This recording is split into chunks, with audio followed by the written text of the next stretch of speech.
Welcome to Tom Strong Reviews. In this video I'm going to review the Space 1999 Eagle Transporter Special Edition Collection Breakaway with close-ups on everything inside this box. Here's the back of the box, and as you can see, this episode Breakaway Part 2 is just one of several special episode edition Eagle Transporters that 1612 Collectible Limited have produced and released. Each one a limited edition. And included within this set is a unique VIP pod, Moonbase Alpha laser tank with pilot figure, launch platform which is underneath the Eagle, and a moon buggy. This is a limited edition model, number 278 of 1000. I'm going to unbox this and give close-up zooms on everything inside the box.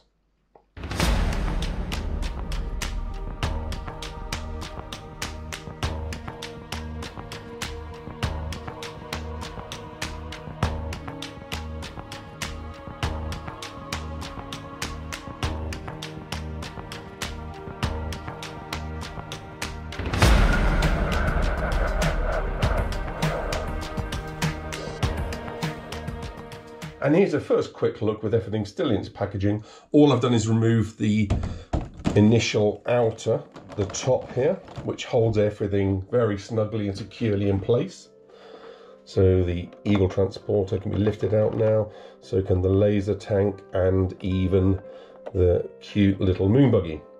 One word of caution, when you slide this thing out of the box, be very careful because underneath the orange Eagle Transporter show base or plinth, you could call it the landing pad, the takeoff pad, etc., is actually loose and will fall away from underneath. It is of course protected from the figures. There's another layer, but it actually has nothing underneath it. Let me just lift it all up to show you this, to hold it in place. So if I were to just lift this off now, there we have the rather snazzy and beautiful coloured landing pad and display base for your 12-inch Eagle Transporter.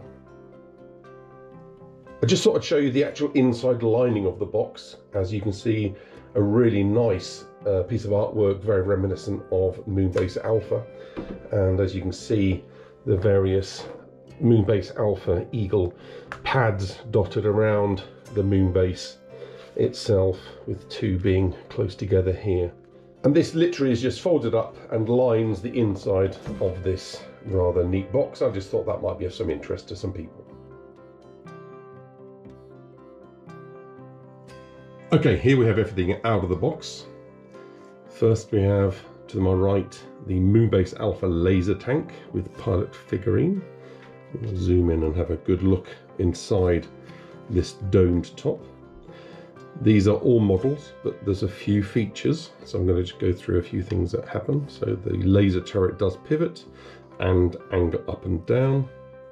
There does seem to be a bit of a connector, which is obviously meant to be the power line for the laser feed, but it's really just a white thin cord, but it's absolutely fine. Nothing else pivots or swivels. And the tracks, although the tracks are soft and pliable, there's no rotation. They're pretty much in place and how they're going to be for the duration. Cute little moon buggy.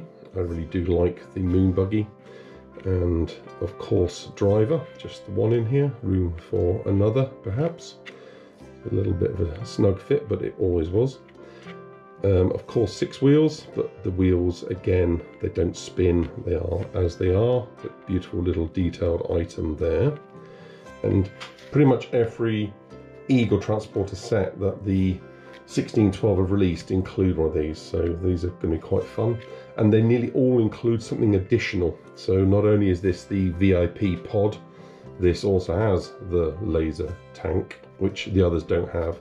Many do have the moon buggy, which is really good to see, because these actually were carried around with many Eagle Transporters depending on the transporter configuration. This of course being the VIP pod, it wouldn't have probably had one inside, pretty more luxurious interior if only we could see. Okay, I'm going to just move these outside for now to do their close-ups. And here, of course, we have the main feature, our Eagle transporter. I really do like the base. I think it's great that 1612 include a base, not just because it shows it off, but it also really does echo Moonbase Alpha. And I've popped the card and the box in the background so you can see the echoes of the Moonbase through the window. Hopefully the light doesn't reflect too badly on there. I'm going to put this on a rotating table, but both sides are identical. You can see some really good, beautiful detail. The seam between the removable, let's call it the service pod, in this case it's the VIP transport option, and the actual command module and the superstructure is really good. The seams are very, very close. I've got it dead on side on here, so you can see there's very, very narrow clearance there. You've got really beautiful detailing on the landing gear area. We'll talk about landing gear in a bit when I bring in a Dinky model from my childhood to compare against this 12-inch figure. You've got obviously the silver maneuvering rockets there, and you can see on the side here quite good detail on the landing suspension itself, so there's quite a bit of extra detail there on the feet and the legs. You look at the command end, the command module end, let's say, the pilot side, and the scale, really good scale. I'm going to just pop the Moon Buggy fore and center. In fact, I'll put it actually underneath where, let's say, one of the co-pilots or pilots would be. It's a really good scale, so you can see that they've really done a good job with all the sundry extras and not just the Eagle transporter. And now I'm going to do close-ups and remove the service pod, or the Commissioner's luxurious VIP pod, let's call it in this case.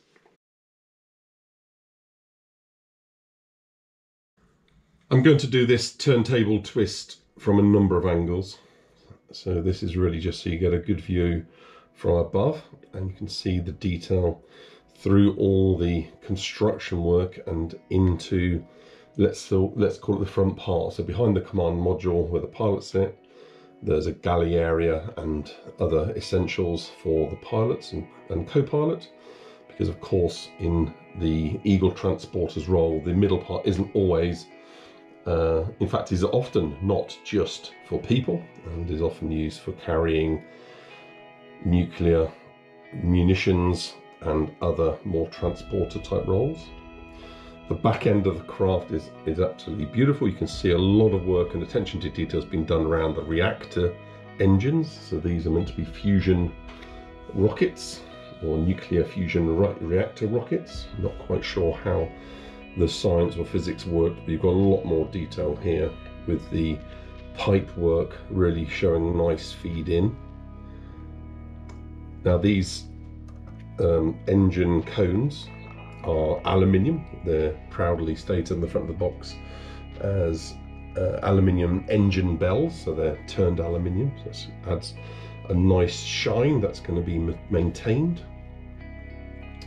A lot of good stickers and coloration throughout, a mixture of paint and stickers.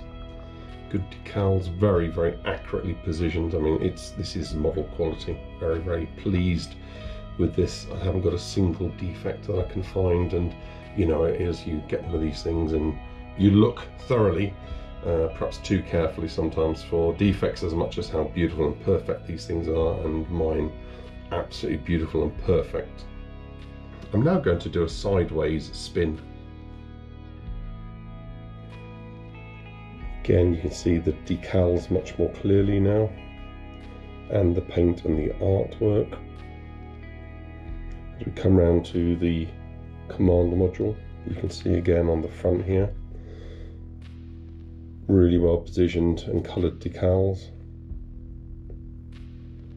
There's a beautiful face-on shot of this very sleek but very functional transporter. You can just see now the length and the backbone that makes up the superstructure of this sturdy workhorse of a craft.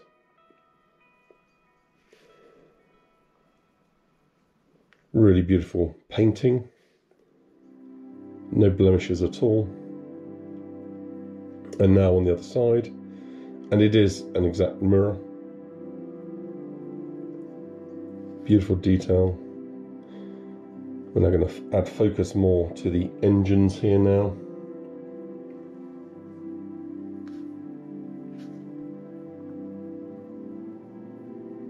The propulsion, let's call it. The 4 nuclear fusion reactors, or 4 nuclear fusion rockets.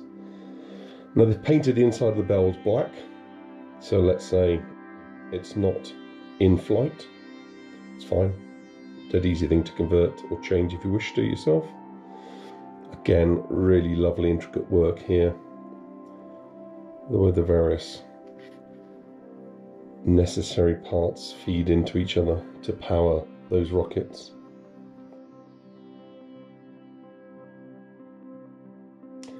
Okay, I'm going to flip it over so you can see the underbelly. Now it's pretty simple and plainer, but it's absolutely adequate. You can see all the takeoff rockets on both the, let's call this section here, the main backbone, the superstructure. So you can see there are rockets on the superstructure as well as on the VIP pod itself to assist with takeoff and landing of the pod itself. Okay, you can start to see some mechanism details here. So you can see some springs here, and I'm going to just show you one of the trigger release features here. So this is a sprung catch, and this is also a sprung catch, and this releases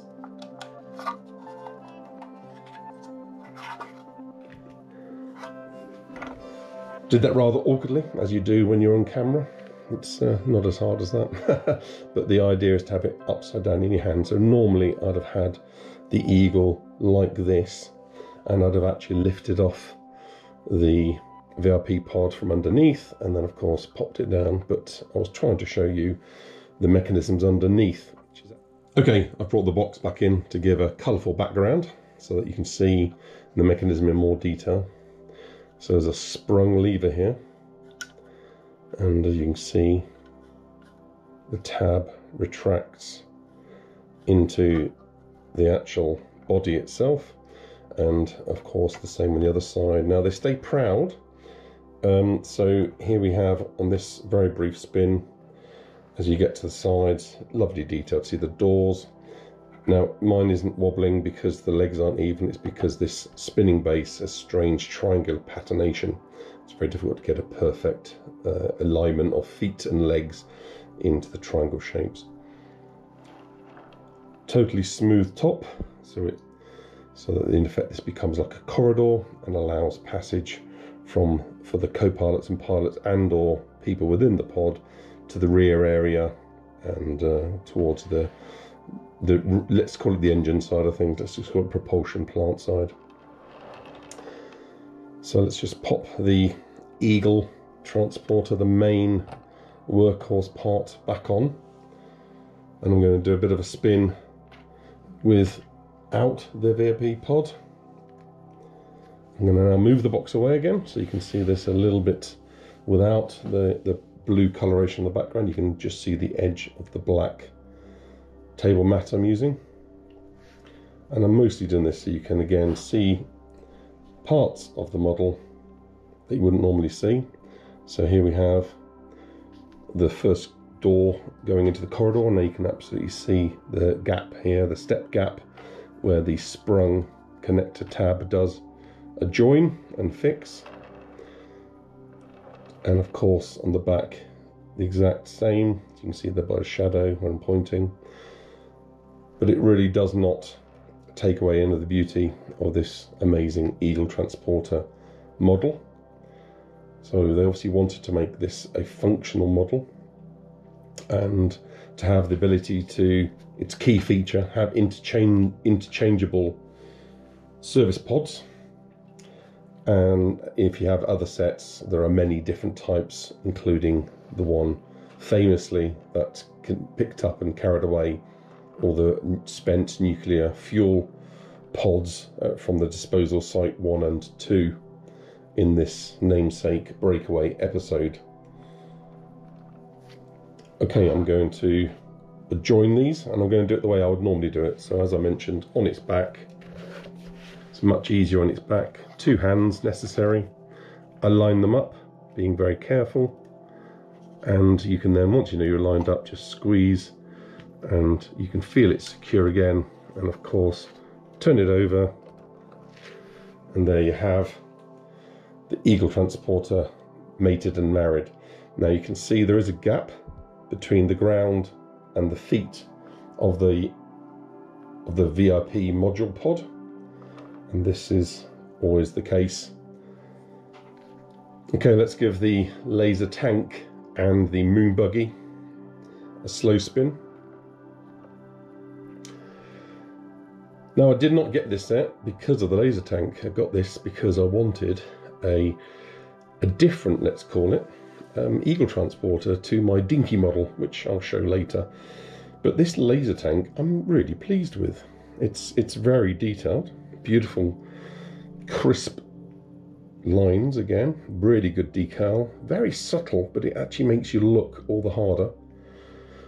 And I think the moon buggy is just brilliantly cute, and it's very well painted. I mean, that astronaut could be a commander of an Eagle for all I know, but it's fantastic, really brilliant addition, and it sets the scale perfectly. So I can see why they've added in so many of these sets a moon buggy, because you've got the figure. And obviously the Eagle Transporter you don't get to see through. There are no such windows, as it were, through the command module. You never really get to see the pilots. But the moon buggy really sets a beautiful scale. And as I said earlier, this laser tank actually does have a swivelable and angleable gun, quite capable of shooting all comers down. And again, in the dome, another beautiful, small, properly proportioned figure. And I do think they've really done a good job on those figures, I really do. And the painting, outstanding, brilliant quality. All in all, I'm very pleased with this. 1612 have done a fantastic job. The packaging, the content, the quality, outstanding. There's a lot of discussion about this particular VIP pod, and they really did their research.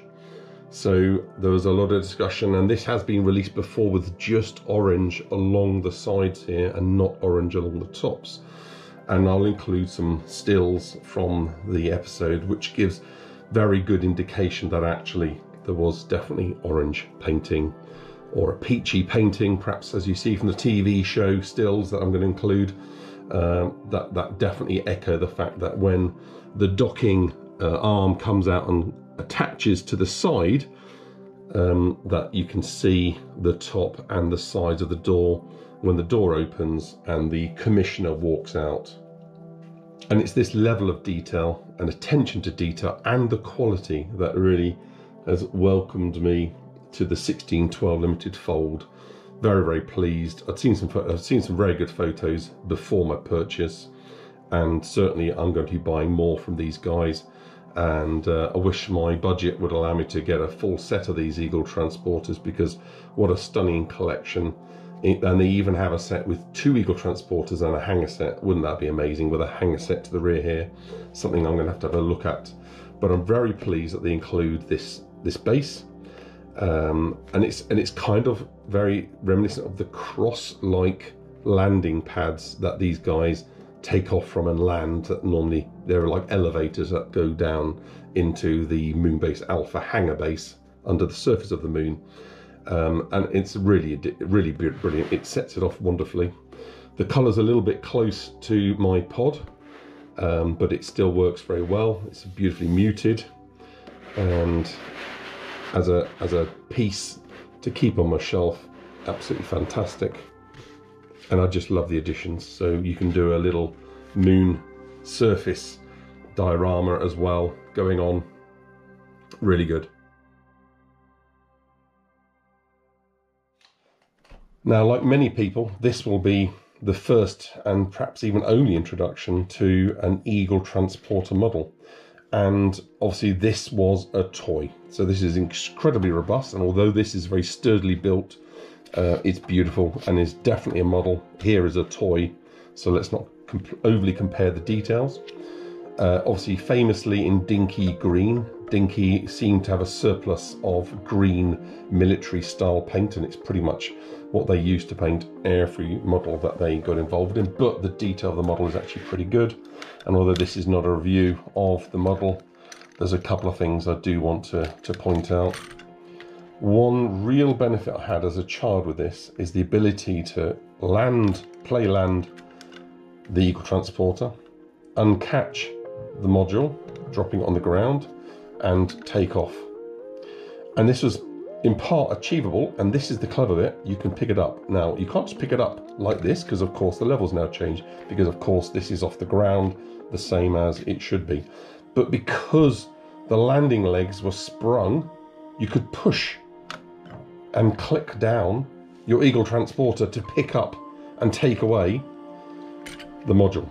Now, don't get me wrong, I also quite like the fact you had flip doors on the front, on the two sides, and could even see through them, and this was regularly filled with stone, sand, and any small toy soldier figures I had at hand. And I'm not saying that I'm disappointed that these legs aren't sprung.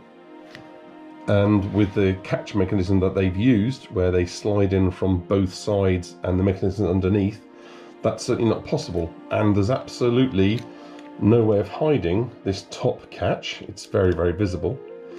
And perhaps the sturdiness of the way it gripped with a sprung mechanism and the ugliness of this, it is a toy, again, reminding everyone it's a toy, including myself, because it's so hard not to hold these things and absolutely adore them. This is Meccano Dinky Eagle, made in England, rivets, totally unmaintainable, 1974. You know, this is an old piece, but it's a very good representation as a toy of the Eagle Transporter, and I do think they've done a fantastic job here.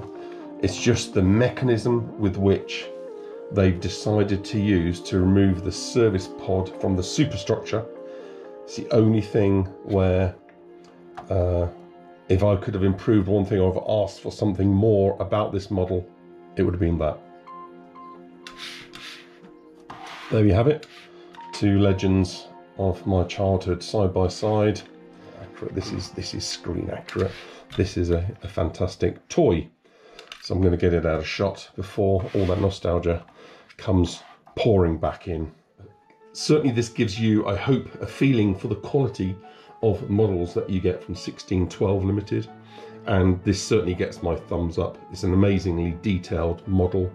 There's a lot of features. They handle the boundary between model and functioning display model very well, and considering this has been a great big part of my childhood, I'm very proud to own this, as well as very happy with the price I paid. And I hope many more of you are able to get the opportunity to either own one of these, or at least have enjoyed my close-ups and what I've shared with you today. I hope you found my video useful and helps with your purchasing decisions. Please feel free to like, subscribe and comment. I try to answer any questions left on my videos.